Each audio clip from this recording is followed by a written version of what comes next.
Welcome back, folks. This is Texas Tales, the official podcast of Texas Saltwater Fishing Magazine. I am your host, Joshua Shive. I got my co-host with me, James Cossum, and we have a special guest today, Mr. James Elledge, who is the former CMO of Duck Camp, partner, has a lot of different business ventures. So he has a lot to tell us today. So James, welcome. How are you doing today?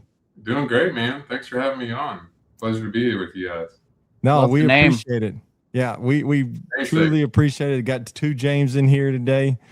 So why don't you just kind of kick us off with a little bit of your backstory and just let everybody know who you are.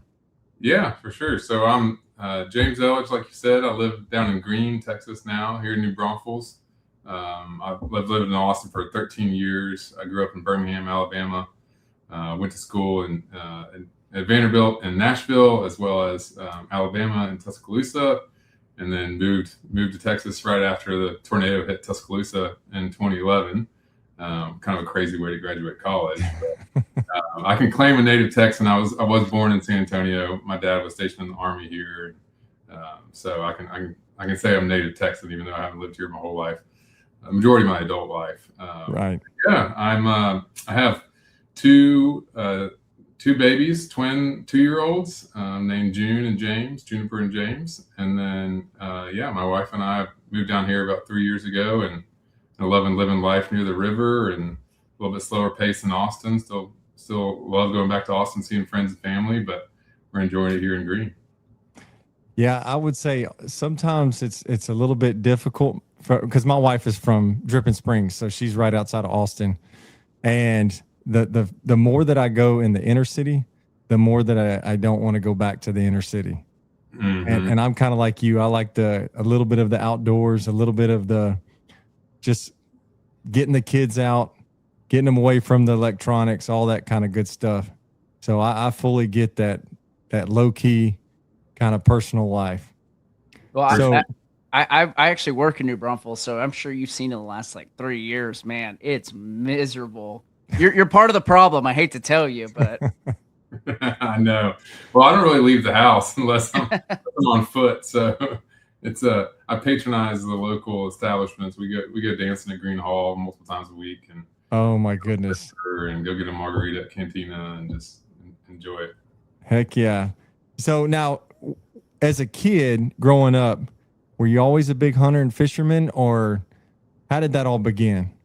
Yeah, mainly fishing with my dad. Just growing up, we'd catch bass around our spot in Alabama, go in little creeks, and we like to camp a lot too. We took this, I think, probably the most formative experience for me in the outdoors was going up to the Boundary Waters in Canada. We did that for years on end. My first trip was when I was 11, up there for 10 nights. You know, you're porting your canoes and camping and getting into some places that fish haven't even seen a lure, you know, and so that really spoiled me. There'd be times you catch 50, 60 bass in an afternoon from a canoe and sleep under the stars, and saw the northern lights up there for the first time, and it was just incredible. We'd sit around the fire, and each person would read a book and kind of give a book report, and I fell in love with kind of being out there in nature and fishing in general, and then I started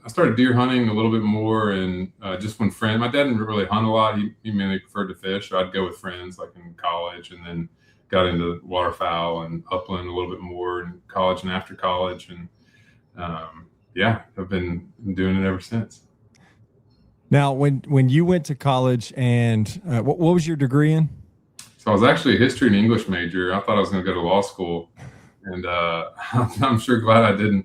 No offense to the attorneys out there, but I enjoy the business side of things. But yeah, I was just learned how to write, and kind of used that in my marketing career. I found a job with a startup vodka company called Deep Eddy Vodka. So I took that job straight out of college. I was our second marketing hire and one of the first 10 employees, and we were hand wrapping labels around the bottles in North Austin, a tiny distillery, and then fast forward 4.5-5 years, and it's a national brand. And so that was really awesome experience for me to just understand the business world and how do you activate a brand in that space. Like, how do you bring things to life and really resonate with consumers? And learned a lot from the co-founders, Clayton and Chad, and never really looked back. Now, when you were at Deep Eddy, what's one of the things that you took away from a business side, just from overall how to market, different things like that? What would you take away from that, just the learning experience? I think the main thing was, we called it liquid to lips, but really that meant that you got to just push, like push the envelope. We had these little promo vehicles, these old school Volkswagen buses that were a pain in the butt because they'd always break down, but they were really eye catching. We'd park them on South Congress back when South Congress was just food trucks, and Right.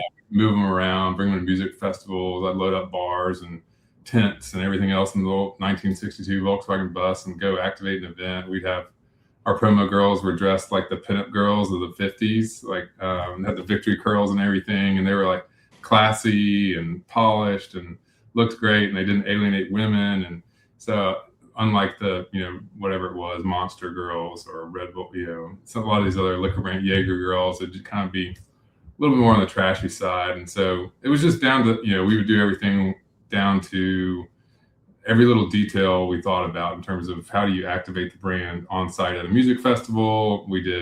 I'd sponsored Ducks Unlimited banquets. We did the Dallas Ducks Unlimited banquet, and it was over 500 people in there. And we had a big light up bar and the pinup girls there, serving cocktails, and they poured more pink vodka at the Dallas Ducks Unlimited banquet than they did Jack Daniels. And so I knew we were onto something there when you got a bunch of burly dudes, bearded dudes, and button ups drinking Ruby Red vodka. So I think, back to your original question, I think I learned how to activate a brand and really just push it out there and see how the consumer reacts, and then adjust from there on your strategy. And for kind of the same thing, but what was the biggest challenge for you as a smaller company, and some of the things that y'all dealt with?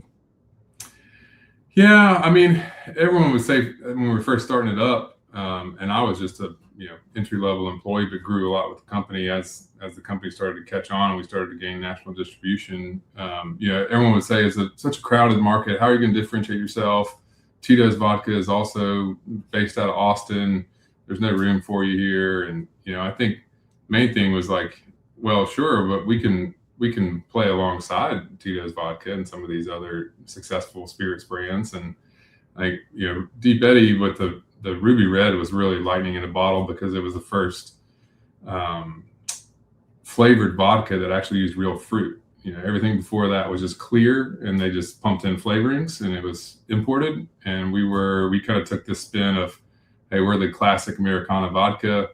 We're all about, when we make it here from corn, make it in United States, and we've got delicious flavors, and all you got to do is pour sparkling water and squeeze a lime, and you got a delicious cocktail. So I think it was a combination of like, overly saturated market, but everyone's going to tell you that when you have a startup company. You just got to figure out your strategy and hone it and craft it and keep moving on. Yeah, a lot of people are going to try to scare you away right at the beginning so that you're not impeding on their market shares. So after Deep Eddy, what happened next for James? Yeah, so Deep Eddy got acquired by Heaven Hill, which is a family-owned spirits company. They kind of fly under the radar, but at the time they were the 6th largest spirits company in the U.S., probably even bigger now. They own like Evan Williams. You probably heard Evan Williams bourbon, Larceny, Elijah Craig is another good one they have. And they were a great company to work for. I stayed on for a little while after, and the co-founders were out. One of the co-founders was doing another venture called Mighty Swell, which was a hard seltzer. And this was kind of before hard seltzers really caught on. It was before, White Claw launched around the same time. And we all sold White Claw in Texas that first year, and kind of thought we had the tiger by the tail. I think I was our director of marketing at Mighty Swell, and we were going to run it back. We had the playbook. We had the right players. We just couldn't quite get the formulation right on it. We didn't go the sugar alcohol really light. We went a little bit more flavor. And I think over time, Mighty Swell is still alive and in business, and you can find it. It's still a good product, but it wasn't quite the rocket ship that Deep Eddy was. And so I did that. And then I had an idea for, I've been kind of kicking around. I'd volunteered for the Ducks Unlimited chapter there in Austin, and had an idea for like more custom fit hunting apparel, because I'm 6'5", 230. I played football in college. My weight fluctuates a little bit. Get a little fluffy around Christmas, and then you drop it. And I got long arms, and like my hunting shirts, they would like come up to here on my sleeve. Oh yes, I have that same problem. Too baggy. Yeah, I'm sure you have the same problem. You look like you're tall and lanky, but this was kind of when systems were starting to become a thing. Now we see them everywhere with Sitka and Kuiu and First Light, but at the time it was like there was kind of brands starting to cater to that Western big game hunter, but there wasn't anybody really focused on us in the South, like in Texas and the Southeast. Growing up in Alabama, my buddies had the same issues in terms of hot weather apparel. And so anyway, I had that idea. One of the guys on the Ducks Unlimited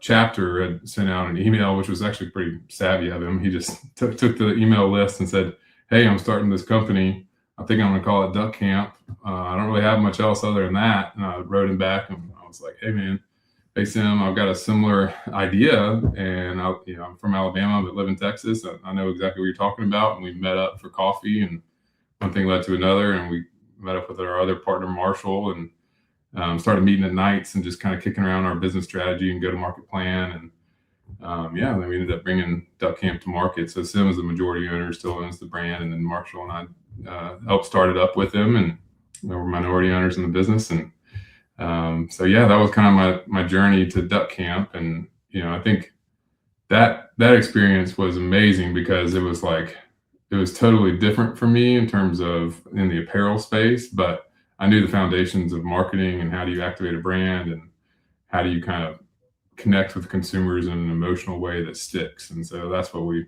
try to do out of the gates with Duck Camp. Well, hearing your background, and you talk about like making a classy alcohol, that's exactly how I would describe Duck Camp apparel. It's very just classy. Like, it just looks very like, it doesn't look like it's hunting, you know what I mean? Like hunting clothes. It looks like fine clothes. You could wear anything, but it has that, you can see that crossover. Kind of stepping back though, being in the alcohol industry, did you find it hard to enjoy booze whenever you're working on selling it? Like, I know a lot of people that barbecue for a living, and the last thing they want is brisket. Did you have that same thing or no? Well, I was in my 20s, so it's I enjoyed a lot of free vodka. Yeah, free product. You got to keep yourself in check when you work in that industry. I think especially the guys that work in there for 30, 40 years, like on the distributor side of it, it's kind of like, all right, man, you gotta pull it together. But I always drank responsibly. One of our taglines was "Day Drink Responsibly." I think I really enjoyed it. It was just, I worked my butt off. There was 80, 90-hour weeks, and you're up at an event till 2, 3 a.m. unloading unit. South by Southwest was just nonstop, driving around a box truck full of product and tents and bars and everything else. But it was just such a good experience for me. It's kind of like my hands-on MBA, I'd say, because they let me get exposure to all different aspects of the business, from finance to operations to sales. I got to travel to, I think I calculated, over 20 states to sell Deep Eddy, and activated music festivals from Dover, Delaware to Los Angeles, California to Florida Keys, all over the country. So just as a 23, 24, 25-year-old, that was an awesome experience. Yeah, that sounds like kind of a dream in itself, especially at that age. So when y'all started kind of going into Duck Camp and y'all started getting ready and discussing business strategies, was there some difficulties there? Because I know a lot of times when you got multiple people, they all have different aspects of or characteristics that they bring to the table, and their ideas may be a little bit different.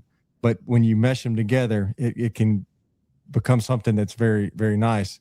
Was there any difficulties kind of building that strategy? No, not really. It was really smooth. We had some differences in opinion later on, a few years down the road on where to take the business. But I think starting out in those initial meetings and when we were working out of a co-working space, like our three desks smushed together and trying to figure out what we're going to do. It was we were nice compliments to each other because Sim was overall visionary for the brand. He grew up in Louisiana and long time duck hunter, and he had kind of this idea of a lightweight hunting shirt that was different for people in the South, and then Marshall is very smart guy, operations, finance mind. He can whip up a spreadsheet in 2.8 seconds, and I was a marketing sales guy, and I think that it all meshed together pretty well. And honestly, we ordered, I think it was 10,000 units of our first shirt, which is a lot, especially out of the gate. We had one solid green color and a couple of camouflage patterns, and then it was like, all right, James, it's your job to go move these 10,000 units. And so I would stay up learning digital marketing, performance marketing, taking Google Ads classes and Facebook ads classes, and I knew social media, like the organic side of social media, but I'd teach myself PPC and performance marketing and how do you set up an e-commerce tech stack and all that kind of stuff. So a lot of it was just trial by fire, I would say, in the early days. I guess every startup's that way to a certain extent, but we just got it done. We would throw events, we'd go to hunting expos, we would get on podcasts with cool guys like yourself and try to tell our story and just get the word out there. Now, when y'all were first starting, was it difficult finding someone to actually manufacture the shirts, or did y'all manufacture them yourself? No, so we had to find somebody to do that for us, and we worked with a kind of product design development consultant who helped us get it off the ground. And then actually had a friend from Vandy. So I played football there, and she played soccer, and she dated one of my good friends, and we would always eat dinner because their practice was at the same time. And she helped us find a couple factories, one that made our first bamboo hoodie, the lightweight bamboo hoodie that became a bestseller.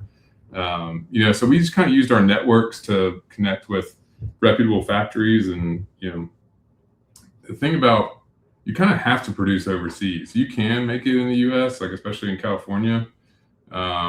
And if you're making 100% cotton, you can, but the quality is going to be worse. Like there's a misconception around that. Some people think, oh, it's made in China, it's made somewhere else in Asia. They're just exploiting labor, and that's not really the case. I mean, sure, the wages are lower there, but they make a better product. The textile industry, we kind of pushed over there a while ago, and it hasn't fully made its way back. Right. The Trump administration is trying to do that, but it's going to take a long time. So there's kind of we would always get this comments, well, why isn't it made in America or whatever? And it's like, well, it's just the textile industry is behind. And so anyway, interesting side note there for a lot of people that hear that. No, I never knew that. But yeah, we found some manufacturers overseas and made our first shirts, and then went to market. Now explain how that works, because that's something I've always been interested in, is you kind of partner with someone overseas to start making the shirts for you. How do you even get in touch with someone like that, or how does that even start? Really, it's relationships. I mean, nowadays you can get on Alibaba or some of these other sites and find somebody, but it's really, there are no contracts, or it's really, you're kind of working with each other on trust with a stranger. And so those factories, the most reputable factories over there that make product for the best apparel companies stateside, a lot of times that apparel's like, a Kuyu jacket's made right next to a Patagonia jacket in the same factory, but they're only going to take the most premium brands that are ordering the most product and have the most buttoned up product designers and developers out there. So you basically have to convince a reputable factory that, hey, we're not just a flash in the pan startup. We're going to be here. Yes, our initial order is a little bit smaller, but we're going to grow. So I would say really it's personal relationships and somebody to vouch for you. That's how you kind of get going. Now, when you're designing these shirts and you're kind of getting them to a point where you can send it to manufacture, what kind of software do you use in that process? Yeah, I mean, they'll create a tech pack. It's what it's called. Essentially, it's like a CAD drawing, and then it's got all the different features, and then you'll have a piece that's points of measurement, a POM or a BOM, a bill of materials, and it'll basically say, all right, for this hat, this is exactly how I want it made. I want this closure on the back. I want it to be a snapback. I want a mesh back. I want this front label to be this front fabric to be polyester. I want this color of rope. Here are the dimensions, and then it's basically a digital format. They'll create a sample for you based off that tech pack, send it to you, check out the sample. We would always field test it, go out and in the environment and sweat in it. And I've been known to jump on the Peloton bike and my stuff, or go for a run, or go hunt or fish in it is the best. And then make adjustments to the fit or adjustments to the materials. They'll make those adjustments, send you another sample. And sometimes that takes a while. Sometimes it can take a year. And then you finally get it to where you want it, and you order the bulk order. Yeah, and I think that's part of the process. A lot of people don't really understand how long it takes, especially when you're making tweaks to certain things. I'm in the process of developing a soap, and every time I think I've got it dialed in, there's something else that I'll find that, okay, we got to manipulate this a little bit or do something different. And it takes such a long time when you manipulate something, then you have to go back and resend it to the factory. Okay, I need more of this and less of this. And most people don't understand that that's a process in itself just to dial certain things in. So it's interesting to hear you say that. Yeah. What kind of soap are you making? So I'm developing a soap it's specifically for saltwater fishermen. It's kind of a salt remover and a wash and wax all in one. And we're still in the early phases of it and trying to get it going. Thankfully, we do have the magazine, which is going to help on the marketing side, but I don't want to release it yet until we have it very specific to the needs that I think it should do. And so we're still kind of working our way through it, working through those early stage pains that you've experienced. Yeah, that's awesome. Well, looking forward to seeing it. Let me know if you need a field tester. Is it for your skin? It's not for a boat, right? No, it's an actual wash. So it's for the boat. Oh, gotcha. Yeah. Hey, there's a great marketing ploy right there. Boat, a 4-in-1, boat, guy, everything. That's right. You can spray it on yourself too.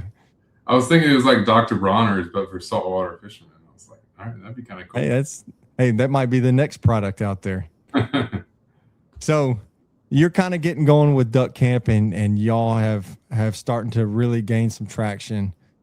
What was the point where you can kind of feel that there's a change and the units that you're selling is a lot more than what you're used to? And were there any growing pains with that? Yeah, I think probably one of the most fun moments was so we have in Shopify, which was our e-commerce platform, you would get when a sale comes through, your phone will ding. Or if well, I've got that. And, oh yeah, you know how it goes. And at one point, we were like, all of us were like, oh man, looked at each other, we're like, I think we got to turn off our notifications. Like, have we made it? Like, it was dinging so much that it was disrupting our work. And I was like, oh my goodness, I think we pushed through to the other side. So I think, but more broadly to your question, I think everyone really loved our camouflage patterns. That was really what differentiated us, because they were unique. They were, we were hand drawn. We had an awesome designer, Ryan McLaughlin, shout out, who Sim worked with early on and developed those camo patterns. And then we had to figuring out how to print them correctly and get the right colors is a whole different story. But right, figured that out and on the lightweight hunting shirts. And even when the first ones didn't even really fit that well, like they were close but not quite there, but people were like okay with it because it was so unique and different. There was the prickly pear camo that you're wearing that Game Card had, but other than that, and they'd come out with that a while before that, there wasn't really anything else other than the kind of, I'll call them more Western hunting brands, the Sitka and Kuiu and First Light. And so I think that Midland camo that we made, that was kind of like the brush country camo, like the South Texas. It also works in West Texas. Like when we saw a guy send us a picture in his Midland camo hunting shirt with his shotgun on his shoulder, and he's in a cut cornfield. And you honestly, it just looked like he was wearing shorts. Like he was just, it was just an iPhone. It was just an iPhone picture, and it kind of went viral on Instagram, and we were like, all right, I feel like we're on to something here. And so that was a breakthrough moment. Another breakthrough moment is um, we had heard something from some guys about how the Phillies had gotten a hold of our hats. So we did these hats with the mallard on it was the first one we did, and Yep. And so anyway, apparently they had ordered some hats to the Phillies clubhouse, and we didn't. They just ordered it from our website. Kind of went under the radar for us. And anyway, that night Bryce Harper hit a walk-off grand slam to win the game, and in his post game he wore a hat, and it was a widgeon duck on the hat. It was the blue and red in their color scheme with the Phillies, and then some beat writer for the Phillies wrote an article about it. It was like, what hat was Bryce Harper wearing? And linked our website. And our website broke, it went bonkers. And that was just a really fun time, because it was like, yeah, these guys are in Philly, and who knows if they really hunt or fish, but they're buying widgeon hats. That's the biggest part of it. Is, I mean, once you get an opportunity like that where a celebrity just happens to be wearing it of any sort, then you get those non-casual, the people who really puts the brand out there. And when y'all were starting to see that, was there a point where things were getting tough as the brand grew larger and larger on it, as far as the vision? Yes and no. I mean, I think the hard part, and I would venture to guess they still have some internal discussions around this, is are we kind of more hunting lifestyle, like those hats, the duck hats and the widgeon hats, or are we performance hunting gear, like a $300, $400 jacket or a pair of waders?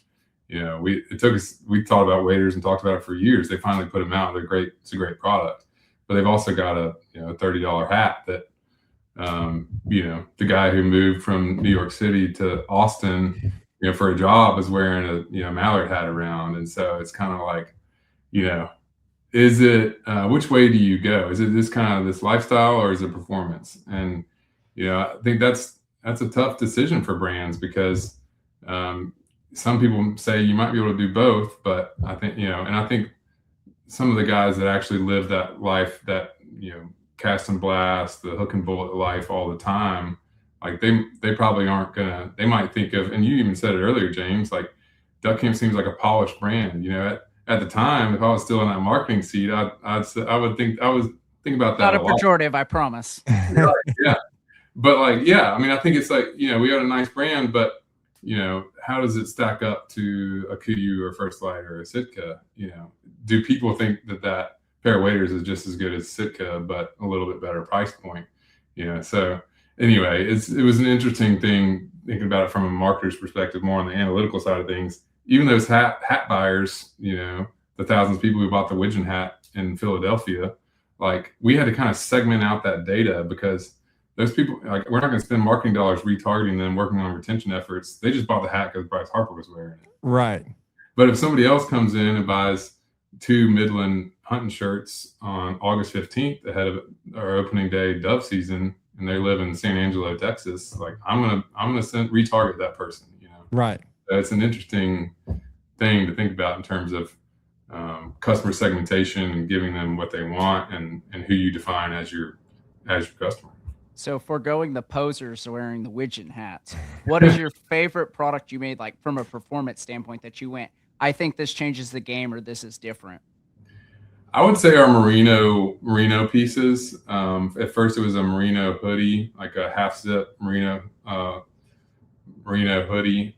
We called it the head guide hoodie, and then I think that piece was just so warm and so lightweight. I remember we were red fishing in Louisiana, and my wife and I was in the middle of COVID, and it was freezing, and the wind was whipping, and I was just wearing I didn't bring enough I think I forgot my windproof rain shell, and I was just wearing that, and I was pretty warm, and I was like, man, this thing is awesome. It's like 42 degrees and windy. I'm on the bow of the boat, and I'm feeling good. So I think just that fabric and the way it was constructed and the way the hood worked, it was just a perfect piece, layering piece, and an outside piece. Now on the brand identity, so that's an area where it was kind of a, which way do we go? Do we go to the performance side or do we go more on the casual? And from your opinion, what do you think is the best direction, based on some of the feedback that y'all did get, or kind of some of the things that y'all did hear? Yeah, I mean, spoiler alert, I wanted it to go full performance side and like be the Kuiu of Texas and the Southeast. You know, I felt like we could really win over the hearts and minds of like true hardcore hunters and anglers who were spending thousands of dollars every year on their apparel, because there are a lot of guys out there like that, and who are going down to hunt in the King Ranch, and they're paying $10,000 for a nice buck, or they're going to go shoot a nilgai, or they're going to do a combination cast and blast trip or whatever. And what's another 1,200, 1,500, 2,000 bucks on their apparel for the year? Not to mention all the guys that go out west. But I just felt like if we could just kind of, and this is how we launched it, like Gulf Coast states, like that's our consumer. We would do Right. Southeastern Wildlife Expo in Charleston, South Carolina. We did a year after year. You started to see our sales in South Carolina go way up. And I think Duck Camp has done really well. I'm super proud of the brand and what we did. And I think a lot of people do see it as a performance hunting apparel company, but I think some other people they kind of like the lifestyle side of it. So I don't know. I think I later worked at the King Ranch, which I can tell you all about some too, but we talked about that a lot internally as well for the King Ranch Saddle Shop. Was like, all right, people are coming here to hunt on the King Ranch, and I would just look at what they're wearing and did surveys, and for the most part, people were wearing Kuiu and Sitka. You saw some Duck Camp, you saw some other ones, but the truth, they're wearing snake boots and they're wearing Kuiu and Sitka still, because people still see that as the gold standard, I'd say, in the hunting apparel space. Now, so and since then, and we'll kind of move it towards, you working at the King Ranch, and then also to the business venture that you have now. So with your career wrapping up at Duck Camp, how did, and you don't have to go into full details, but ultimately you ended up exiting and you went to work for King Ranch after that? Yeah, so I went to go work for a brand called Epic Western. It's a canned tequila cocktail. So I kind of went back into CPG, back into the beverage business for a little bit. I was our CMO there. That was a lot of fun. Great group of founders out of San Antonio. Awesome guys, became friends with, and loved working for them. We made a 100% blue agave tequila cocktail, like a ranch water and a paloma and a kind of a light sparkling margarita in a can. And it's still, it's the best product on the market for sure. It's just a little bit more expensive than some of the others. And, High Noon launched a tequila version, and their RTD space gets super crowded. Epic Western's still in business and still delicious, and I'm still rooting them on, but did that for a couple of years. And then I got connected to a guy, one of the VPs at King Ranch, and went and met with him, and went and met with their, at the time, newer CEO, and we carved out a role where I was kind of helping lead hunting and fishing apparel for the King Ranch Saddle Shop, but also how do you connect that with what's happening on the home ranch? Because they host a lot of hunts every year, especially on the exotic side with the nilgai. But you can go shoot a turkey, you can go fishing on King Ranch, you can even waterfowl hunt. They leave there's a little bit deer hunting. You're going to be on a wait list for a while.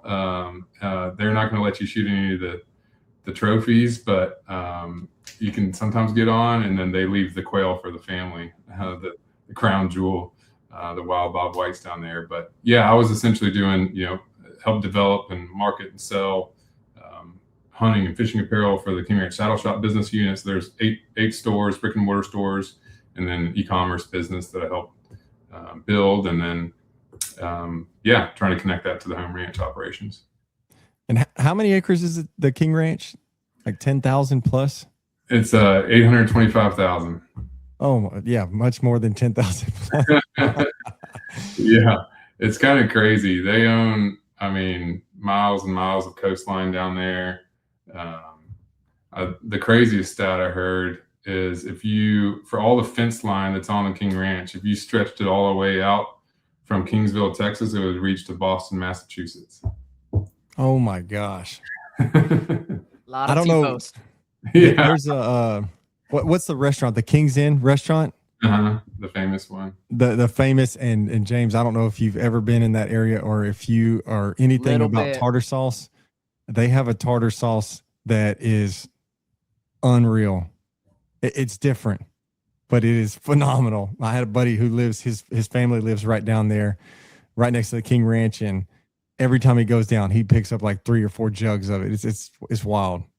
It is really good. Some people make the trip just for that. It's like, That's wild. We're talking about mayonnaise and relish here, folks. yeah.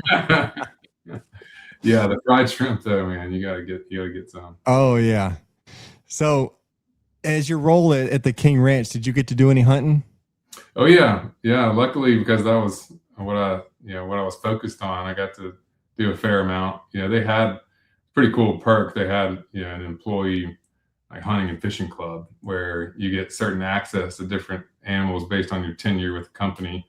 Oh wow. I got to do a little bit more just because I need to be out there and understand it a little bit better. And, Product testing. yeah.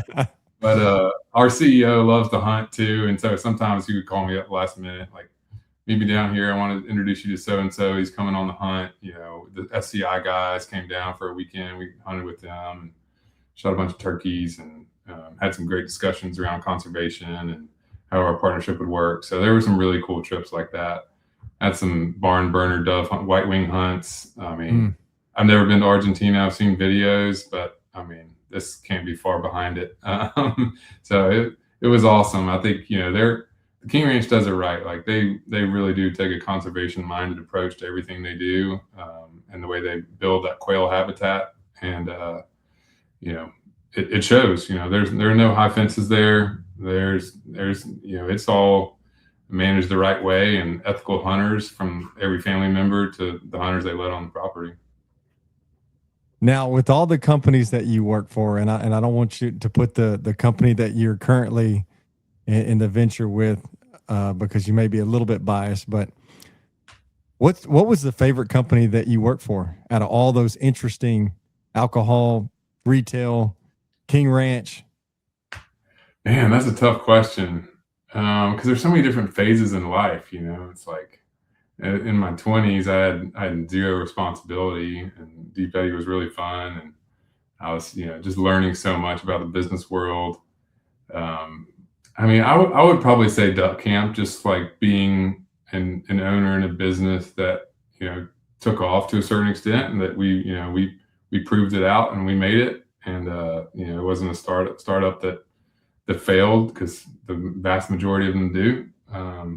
So I feel really proud of that, and enjoyed building the culture and the team, the people we brought on. One of our very first intern that we brought on is one of the most tenured employees now, and is their brand marketing guy, and taking awesome photos and running their social media. It's just cool to see and help develop people like that, because I had great mentors like that when I was in my 20s. So I think King Ranch, I loved that opportunity too. I think I'm kind of an entrepreneur at heart, and once I got a taste for it, I was like, I think that's what I'm meant to do. But I tried out the more corporate side with ultimately they wanted me in Houston more than I wanted to be in Houston. That's where the corporate office is, and so it all worked out. But yeah, I would probably say Duck Camp. Yeah, and that's an interesting topic as well, because working for a corporation is very different. And if someone has not participated in that, you're not missing out. So don't think that. So I fully get the kind of that entrepreneurial spirit, as well as that small business atmosphere that you really don't get in a corporation. So now that and what happened at the King Ranch, you just got more to where you're just not interested in being in Houston as often, wanting to do something on your own? Yeah, we had our twin babies, and it was just tough. I was in a hotel room in Houston for from Monday to Thursday night, sometimes till Friday, and just traveling a lot. And it was hard, and I needed to be here more with my family. And it's a family-run business, and they understood to a certain extent. It's just they got to run a big company, and Right. so there's a lot less leeway, and there are like actual vacation days and policies. And anyway, I had a great relationship with the CEO of King Ranch, the parent company, that owns all the different business units, and still proud of what we built there. A lot of what you see on King Ranch Saddle Shop or in their stores is what I helped develop, and that camouflage pattern. And so it's cool to see it in the wild. And I just I wanted to do my own thing again, and so I settled down here in New Braunfels and doing that now. Now you're on to something that is yours, and I think that's a part of it that is definitely different. Is it more stressful? In some ways, yes, and but mostly no. I would say like because I've done it, I've had partners in the past, or all those brands I had a slice of the pie in. I got a taste for that at Deep Eddy. I think the co-founders were really generous and helped kind of let everyone be a part of the company. Every full-time employee got a little piece of the pie, and that ended up paying off. And so I kind of got bit by the entrepreneurial bug. I think just being a part of these experiences and seeing the insides of startups that have been successful, and then been a part of a couple that, who knows if they're going to really hit it out of the park. I think it just I learned what really good looks like, and I've learned, what some of the pitfalls can be. And so I feel confident in that. And this one, I'm just kind of taking a more measured approach to getting it off the ground, and proving that product market fit, and then kind of scale it from there. So yeah, I have. So when I left King Ranch, I started a fractional CMO firm. So I'm a marketing consultant. I advise brands on their marketing strategy and direction. It's called Outdoor CMO, and I specialize in just that, outdoor brands, as well as CPG. I've had ranch real estate clients, I've had spirits clients, just because I've experienced there. But the majority is like apparel and outdoor hard goods, helping them with their go-to-market strategy, general marketing. And essentially, I'm like an in-house CMO that's not a W-2 employee. I just take a monthly retainer and help advise the CEO and founders of the board, whoever it is, on best ways to market their brand and drive revenue. So I do that to keep money coming in, and I really enjoy it. And then I started a performance golf apparel brand called Juniper and James, and we started that last July, named after the twins.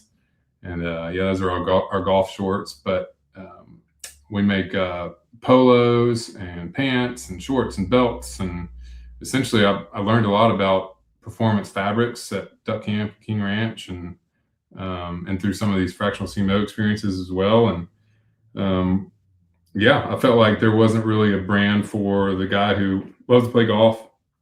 I've played golf my whole life, and also loves to fish and hunt and be outside. So that's our redfish tail polo. I'm wearing it right now. As you guys know, you like to saltwater fish. Redfish tail turns a little blue at the end, and so I told our designer, like, I think this is a cool concept for a print, and we ended up making it. We have one that's like a flora print. It's after a magnolia tree. So we've just kind of got these nods to the Southern culture. I think it's kind of a Southern golf apparel brand that doesn't take itself too seriously, but has some of the most cutting edge performance fabrics out there. And we do little things like they have a gripper waistband in the shorts and the pants that I've seen, and that we did in our hunting pants that help keep your shirt tucked in. So just little features like that. We put a microfiber cloth in that back right pocket that buttons in and out. You see that in like outdoor shirts and a fishing shirt. People want to wipe their sunglasses. That's never been done before in a golf short. And we just, you can see there our great blue heron is our central image, and there's a redfish tail on one of the t-shirts. And Yeah, the great blue heron is kind of the guardian of the marsh. You know, they move with intent and fluidity, and they're expert fishermen. And I felt like that would kind of symbolize what this brand is about. It's about being in rhythm on the golf course, but enjoying your surroundings, enjoying the camaraderie of your buds, and being outside. And that's what the brand's about. Now, are you a big time golfer? I am. Yeah, I love to golf. It's always a tough decision. If I get an invitation to go down to the coast and redfish, like I'll probably take that over playing golf right now, just because golf is more accessible. Right. But yeah, I love to do it all. I love to wing shoot, fly fish, and play golf. And you definitely went the route of performance gear with this one. Yeah, we have our initial launch has a burr cooling fabric, so it has cooling minerals at the yarn level, so it actually keeps your skin cooler when you sweat. So as well as a really soft hand feel, and so we use some of the best fabrics in the world. Like we source fabrics from places that Arc'teryx and Kuiu and all the best leading performance brands do, and we just put them in a nice looking polo or a pair of shorts or a pair of pants. Now you've seen a lot of startups be successful. Is there any consistencies as for the reason for that success?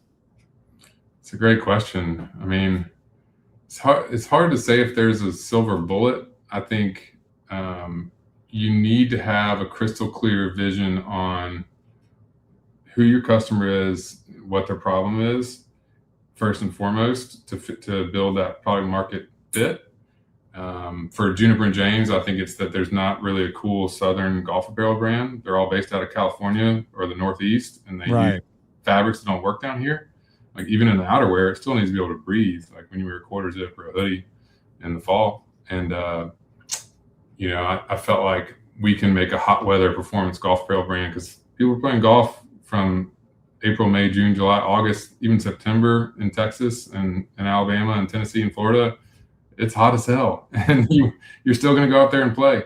So why can't your gear be as breathable, as cooling as some of the best fishing gear out there? And so we've got a mark, or double J hook mark on the back that kind of a nod to fishing, and double J is Juniper and James. It kind of looks like a treble hook. So I just feel like there's this big cross section of outdoorsmen and golfers. If you go to Houston Country Club or Birmingham Country Club or somewhere in Atlanta, and you look around the parking lot, there's a bunch of trucks with all trains on it and fishing poles in the back of their truck, And so I was like, there's not really a brand for those people like us. So I went out to create one. But back to your original question, I think it's that. And I think it's also picking a hero product. Like, what is going to be your hero product that's going to let people understand your brand quickly and enter the conversation and hopefully make an order, and then you can expand on it from there. Now, with all the companies that you've been a part of, what's some of the kind of the negative feedback that you had to deal with and kind of kept you up at night? Yeah, I would say, I kind of touched on it earlier. People would say, "Oh, I'm not buying it because it's not made in America," or "I killed this deer in my white T-shirt." And it's like, well, that's great, man. You can do that. But I think like a lot of the negative feedback would be just like almost more blasphemous stuff, or like personal antagonizing stuff that you got as a social media manager, like just ratchet that down, hide it, or delete it.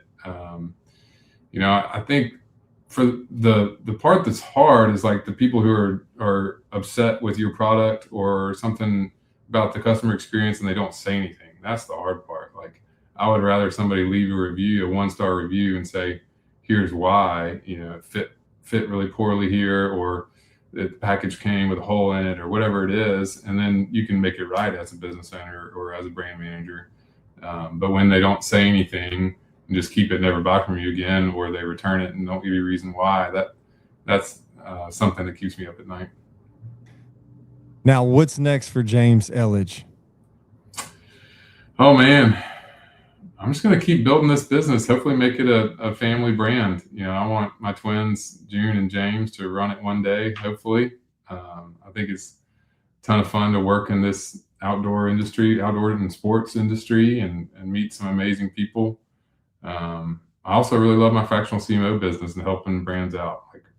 So I'm hoping I can just keep on doing it. I'm very fortunate, like yourself, small business owner, to be doing my own thing and making it work, and somehow figured out a way to provide for my family along the way. And yeah, I mean, to me, that's all I'm really looking for. I don't need a big pot of money at the end of the rainbow. I think it's trying to just enjoy the journey. I think kids especially taught me that, having June and James, the twins, like, just really helps put things in perspective. And it sounds a little sappy, but like, life's no longer about you, it's about them. And how can I provide them the best experience outdoors as I can? So yeah, I'm just going to keep on and trying to enjoy the journey. And I think that's, if you've worked in corporations long enough and you have that ability, one of the things with my two kids, and I've got a 12-year-old daughter and an 8-year-old son. And one of the things that I've always talked about with my wife is I really don't want them to go down that path of being stuck in that corporation. And if we can build something that they can be a part of, or if they enjoy something else that, hey, potentially we have the financial resources to build something for them that they enjoy, you can't get anything better than that. For sure. Because I know, and I've been in corporation for, probably going on 20 years now. So I'm well aware of the grind and feeling stuck. And that's something that, to your point, you have that ability to kind of help your kids do something that, hey, this is ours. And we enjoy doing it, especially the industry that we're in. Yeah, man, for sure. I mean, people talk about financial freedom and all these goals or whatever, but like, I think financial freedom, just freedom in life to do what you want to do, is finding that balance. And if you can pay your bills, that's it for me. Yeah. If I get outside and I can go chase a redfish, or shoot a dove, and play a few holes of golf and be with my family, I think that's it right there. So, last question before we wrap this up. What's your favorite spot to go fishing? Oh, man. Well, my wife and I went for our honeymoon to X Flats in Ixtlac, Mexico. Okay. And, that was where we called our first permit. And yeah, we each did on that trip, which was amazing. And that lodge is probably my favorite place. Just the fishery is incredible. I mean, we caught the tarpon, bonefish, permit, and there's just not much better. You catch some jacks. You can throw at a barracuda if you want. So I think that's probably my top spot. In Texas, we love Port O'Connor. We go down there and my fish. stomping grounds. Nice. Yeah, you're right there, huh? Seadrift. Yeah, my family lives right there in Seadrift. So, and I live in Needville, so it's only a hour 45-minute drive for me. Nice. Yeah. I mean, it's tough to beat POC. Yeah. How about yours? How about you guys? What are y'all's favorites? So I'm gonna go with the close spot right now. So currently I live in Needville, which is only 45 minutes from Matagorda. So me and my wife, we can jump in the boat and we can be there in 45 minutes, be on the water and fish for the day and be back home before dark. So Nice. I love that part of it. So we can pick up and do that any day. So James, what about you? I'm a Copano man through and through. I got it behind me, and that's hour 45 minutes from the house. Yeah. So, James, we really, really appreciate you coming on. We really enjoyed meeting you and getting to know all about your backstory, everything that you've been a part of, your new companies, if you will. But it's been a pleasure. And just like I said before, it's good to just meet good people around the coast. And that's something that we've enjoyed with this podcast. Yeah, for sure, guys. You're doing a great job with it, and really enjoyed talking to you, and we'll have to keep in touch. Absolutely. We'll have to go fishing. Let's do it. All I'll bring right. the shirts.